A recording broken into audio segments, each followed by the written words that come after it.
সুপ্রিয় শিক্ষার্থীবৃন্দ, এখন আমি ডক্টর ড্যান গল্পটির এক্সারসাইজ ডি নিয়ে আলোচনা করছি। এই এক্সারসাইজটির বিষয় হলো হোয়াট ইজ হট, অর্থাৎ কোনগুলো গরম। নিচে কতগুলো বস্তুর কথা বলা হয়েছে, তোমাদেরকে খুঁজে বের করতে হবে যে কোন বস্তুগুলো এখানে গরম। তো এক্সারসাইজটা তেমন কঠিন কোনো বিষয় নয়, তোমরা একটু বুদ্ধি খাটালে বের করতে পারবে। তারপরেও আমি সলিউশনটা তোমাদেরকে বলে দিচ্ছি, বুঝিয়ে দিচ্ছি।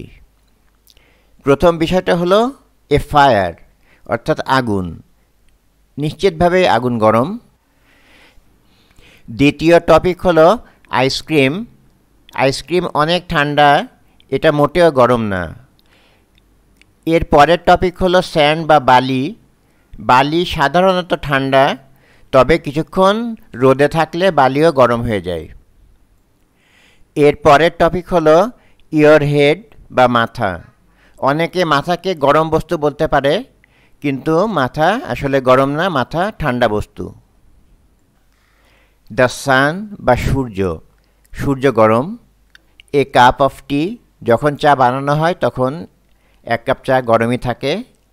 রেইন বা বৃষ্টি, এটা গরম না। অ্যান ওভেন বা চুলা, এটা গরম।